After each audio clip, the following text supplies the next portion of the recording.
মাখনের পাওভাজির একটা দোকান ছিল। সেখানে গ্রামের সব লোক পাওভাজি খেতে আসতো। যা বানায় না, দারুণ। ভাই মাখনলাল, একটা জমিয়ে পাও ভাজি করে দাও তো। এক্ষুনি দিচ্ছি দাদা। বাহ বাহ ভাই, তোমার হাতে জাদু আছে।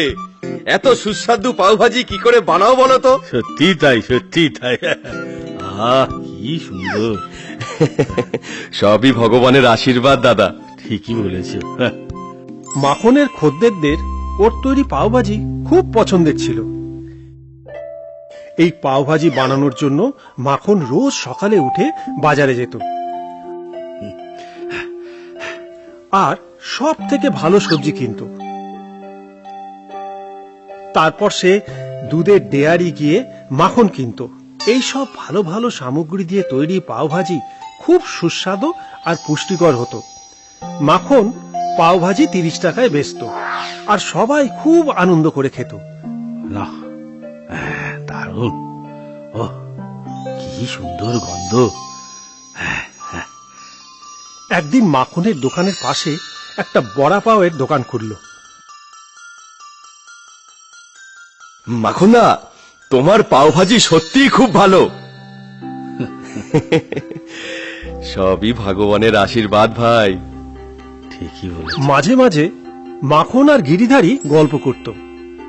একদিন, দাদা, তুমি ওই রাতের বাজারে খোঁজ জানো যেখানে সবজি খুব সস্তায় পাওয়া যায়? তাই? চলো দাদা, একবার গিয়ে দেখবে। রাতের বাজার? সেই সবজিগুলো দিনে বিক্রি হয় না, সেইগুলো রাতে সস্তায় বিক্রি হয়। কিন্তু সেগুলো কি অতটা ভালো হবে? ভালো খারাপ দিয়ে আমাদের কি? এতে আমাদের ভালো লাভ হবে দাদা। তাছাড়া যারা খাবে তাদের কাছে স্বাদের কোনো তফাৎ হবে না। তা হবে হয়তো। চলো আজকে রাতেই যাওয়া যাক। গিরিধারী আর মাখন রাতের সবজি বাজারে গেল। সেখানে মাখন অর্ধেক দামে সবজি কিনল। এখানে তো অর্ধেক দামে পাওয়া গেল। দেখেছো, আমার কথা তো বিশ্বাস হয়নি। এইবার দেখবে কত টাকা লাভ হয়। পরের দিন মাখন ওই সবজি দিয়ে পাওভাজি বানালো। বাহ দাদা, দারুণ দারুণ। মাখন মনে মনে খুব খুশি হলো। ওর খদ্দেররা কোনো তফাতই বুঝতে পারল না। মাখন বেশি লাভের জন্য ওই সবজি রোজ কিনতে লাগলো, পাওভাজি বিক্রি করতে থাকলো। কিন্তু ওর এই খুশির মেয়াদ বেশি দিন হলো না। একদিন এক মহিলা কাঁদতে কাঁদতে মাখনের দোকানে এলো। তোমার জন্য আমার স্বামী হাসপাতালে ভর্তি। আমি কি করলাম? তোমার জন্য। তোমার ওই দোকান থেকে আমার স্বামী রোজ পাওভাজি খেত। তো ওনার ফুড পয়জনিং হয়েছে। ডাক্তার বলেছে সেটা তোমার ওই পাওভাজি খেয়েই হয়েছে। না না বোন, সেটা তোমার ভুল হচ্ছে। আর সেটা শুনেই ওর খদ্দেররা পাওভাজির থালা নামিয়ে রাখে। এই বাবা! আরে আরে, আমার কথা শোনো, এটা হতে পারে না। মাখন বোঝানোর চেষ্টা করছিল, কিন্তু কোনো খদ্দেরই ওর কোনো কথা শুনছে না। সবাই একে একে চলে গেল। তারপর থেকে গ্রামের কোনো লোক মাখনের পাওভাজি খেত না। কেন অন্য লোকের বুদ্ধি শুনতে গেলাম?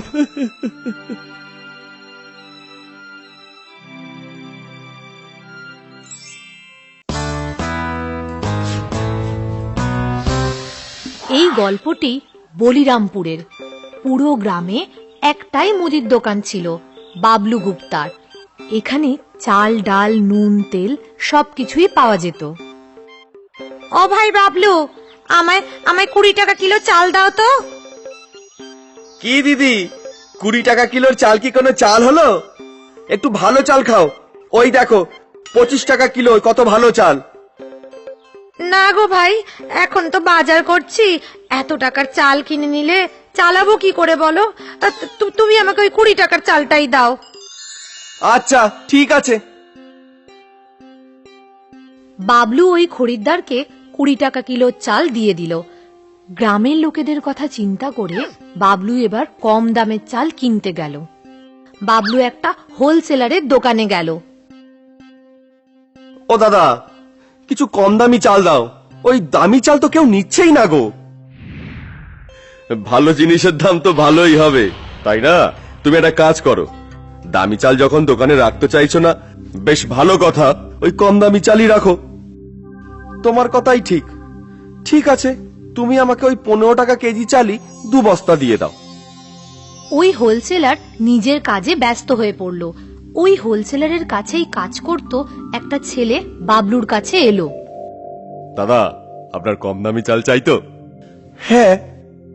তো আপনি একটা কাজ করুন, পিছনের দুটো গলির পরে একটা বড় গোডাউন আছে, ওইখানে যান। ওইখানে 10 টাকা কিলোর চাল আপনি পাবেন। 10 টাকা? হ্যাঁ। দাদা, আপনি এক্ষুনি বস্তা বার করবেন না, আমি আসছি, এক্ষুনি আসছি।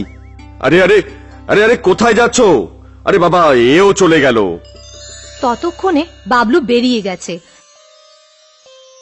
বাবলু ওই লোকটার বলা রাস্তা দিয়ে যেতে যেতে একটা বড় গোডাউন দেখতে পেল, যার বাইরে একটা লোক বসেছিল। মনে হচ্ছে এই সেই গোডাউন। কি চাই ভাই? চাল চাই। কত করে আছে? এখানে 8 টাকারও চাল আছে, 10 টাকারও চাল আছে, আর 12 টাকারও চাল আছে। বাবা, আপনি আমাকে ওই 8 টাকা আর 10 টাকার চাল 2 বস্তা করে দিয়ে দিন। হ্যাঁ, ঠিক আছে। লোকটা বাবলুকে চালের বস্তা দিয়ে দিল। বাবলু চালের বস্তা নিয়ে দোকানে এলো, আর দোকানের ঠিক সামনে ওই বস্তাগুলোকে রেখে দিল। চাল 15 টাকা কিলো আর চাল 17 টাকা কিলো বলে বেচতে শুরু করলো। দাম দেখে এক মহিলা ওখানে এলো।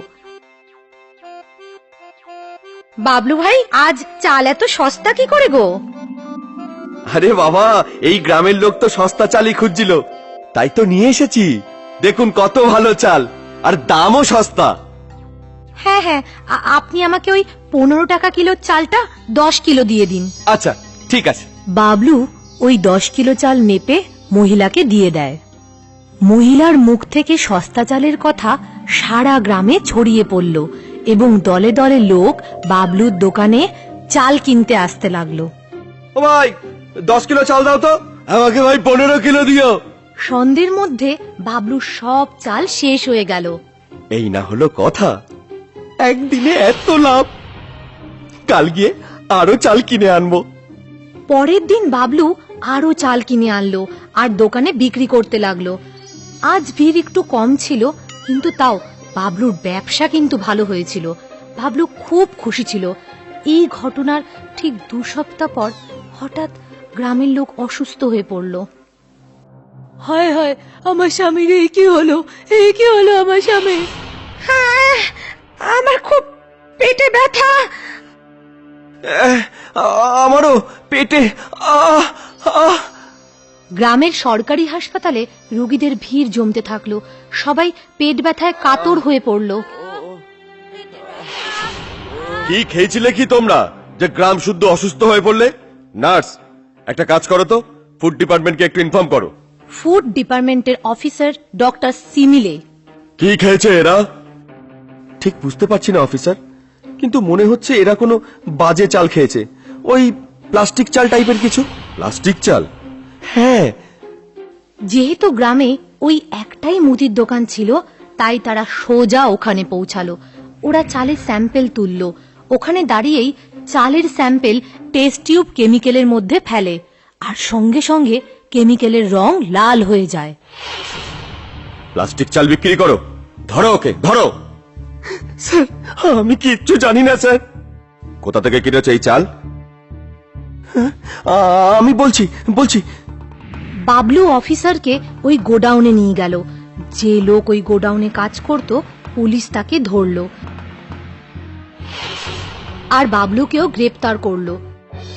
এইভাবে প্লাস্টিক চাল বিক্রির সমস্ত গ্যাংয়ের পর্দা ফাঁস হয়ে গেল। কিন্তু এই ঘটনায় গ্রামবাসীরা অনেক দিন ধরে দুর্ভোগ সহ্য করেছিল।